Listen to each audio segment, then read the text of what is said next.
future legends!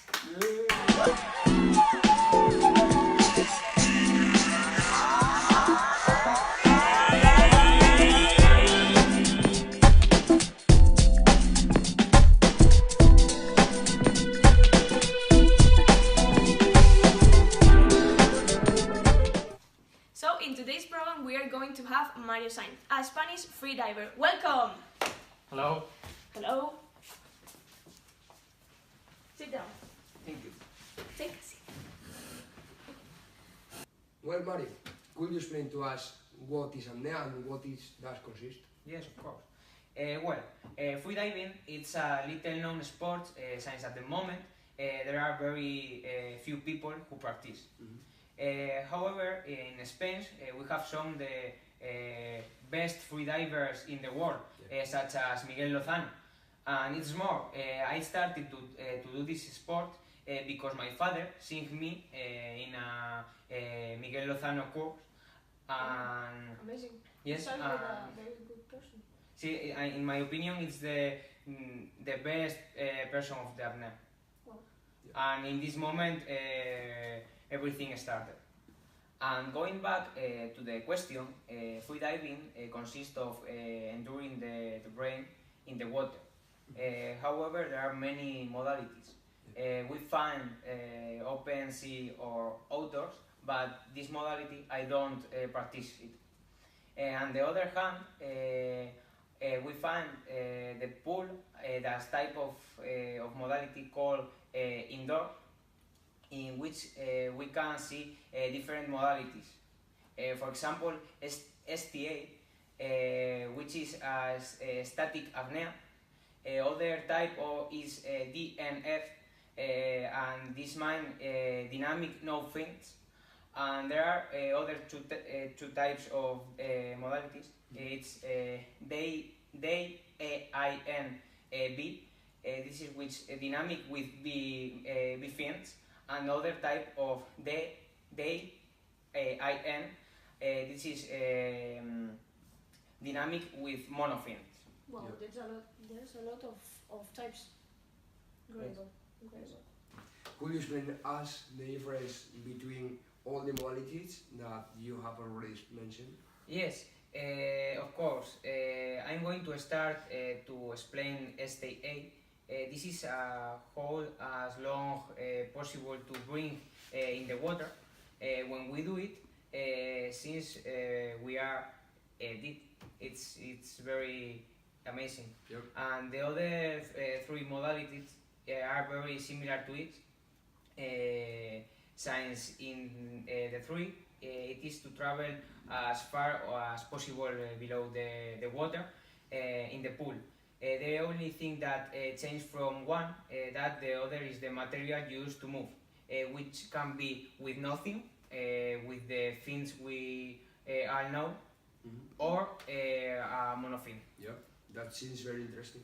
Yes, it's, in my opinion, it's incredible. So in which modality or modalities are you specialized in?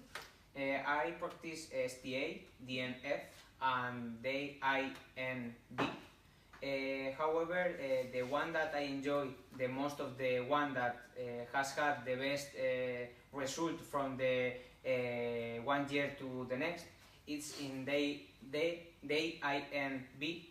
In my opinion, indefinitely is my favorite modality. Yeah, I think that I should try it. ¿Ves? Es como que...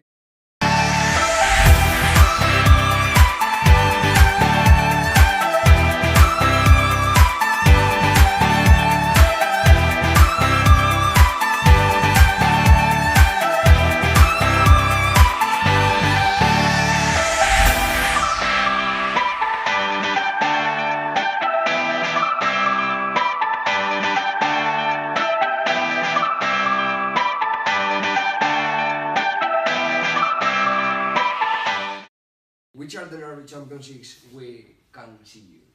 Well, the last competition that I have left in the Championship of Spain in Barcelona, it's going to be something incredible to represent Cantabria in competition of this characteristic. So good luck, Mario. I wish you the best on your competition. Thank you so much. So I don't have more time to do more questions, so Oh, Thank you for coming. goodbye. See you soon. the next program we have Esther Lasso, a young basketball player. See you next week.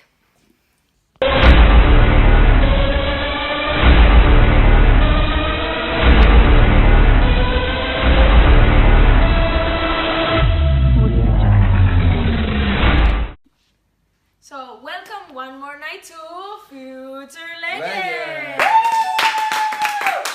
Thank you. As we said in the last program, today we have Esther Lasso.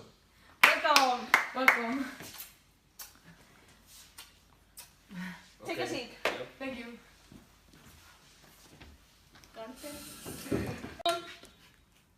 So, welcome, Esther.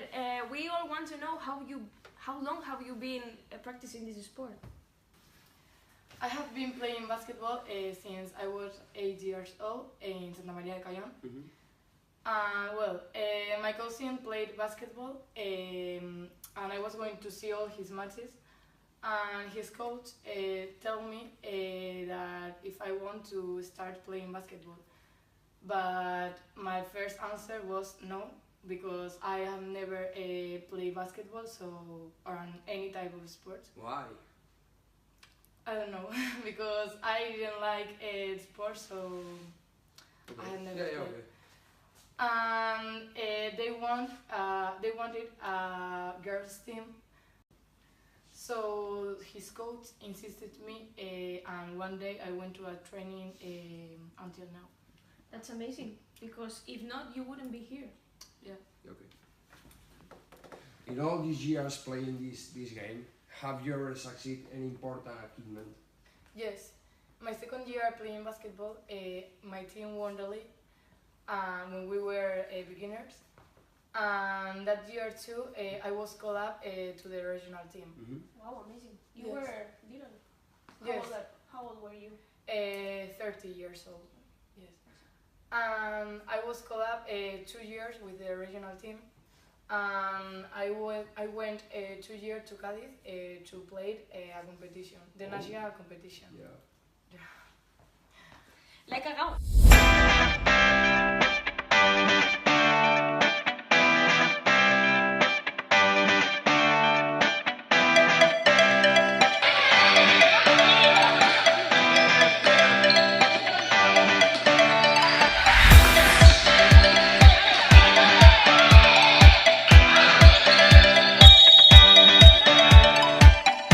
Walking in the set, I noticed that you are a little bit sore of your knee.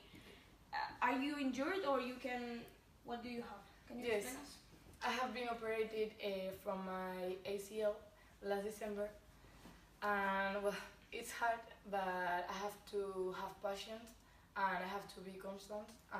The rehabilitation is too long, and it's hard without playing basketball. But We hope you have a great recovery. thank you. So thank you, Esther, for coming. We don't have more time for more questions. So see you next time. See you. Bye. Thank you. So next week we are going to have a special guest. Don't miss it. See you. See you.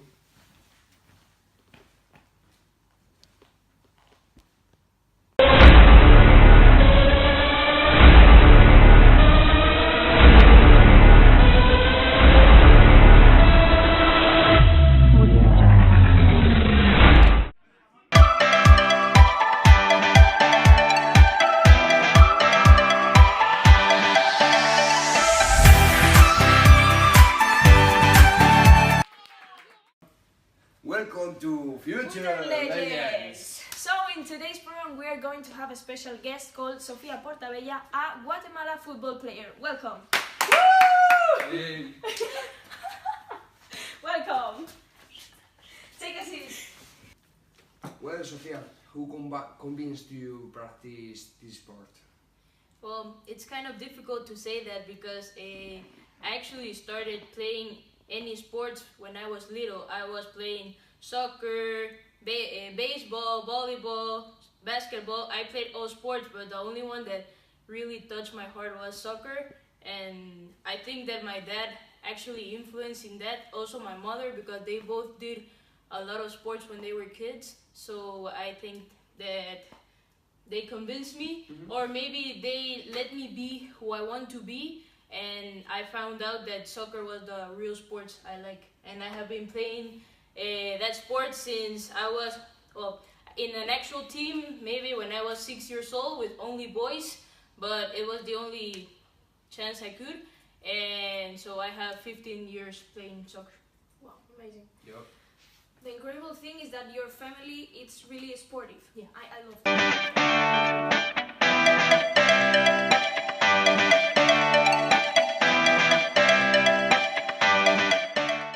So, what is the special thing that you like the most of this sport? I don't know, there are a lot of things. Like, I like how the values I have tried in myself. Like, I learned how to be responsible, to sacrifice, to be determined, and the most important thing, I was very committed and have fun. Like, I always wanted to play sports, so I think that that's it. I can see that you love this sport. Yeah, I love It's it. amazing. All of them. All of them, but soccer, Barcelona, Guatemala, everything. It's amazing. Yeah. Uno, yeah.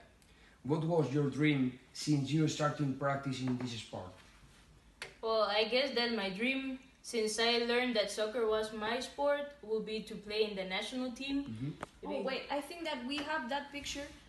Maybe we can see it out there. Yeah, that one. That was my Wow. dream come true, playing on the national team. It was pretty hard because it took a lot of sacrifice, a lot of training, and not doing any homework, but still doing a lot of good job in training. Yeah. But right now I'm in a little pause because I'm studying here in Spain, but I still want to go back and play in the national team. Yeah. Have you been able to achieve that dream? I did. I played for the under 17 for like almost a year, but then we got suspended, the whole Guatemalan teams, and so that cut all our progress, and so that's why until now, like recently, we started to play again, but it was pretty hard because we knew we had a lot of good persons, good ability, good talent, but we couldn't do anything else. But I'm glad that I'm still playing a little bit soccer, and I hope that I will make my dream come true to keep playing on my national team. I hope so. Yeah, me too. I think that is one of the most important dreams of all athletes. Yeah, it's pretty cool. But it all started from the beginning. It's not just that easy. I had to play on the first division of Guatemala. It was pretty hard because until the 14 years old you can start playing. Yeah. And I started in this academy since I was 11, and so to be there, sacrificing for 3 years just to be there, but when we get there, it's awesome. It's a lot of work, Yeah. but it worth it. Yeah, it's worth it. Yeah.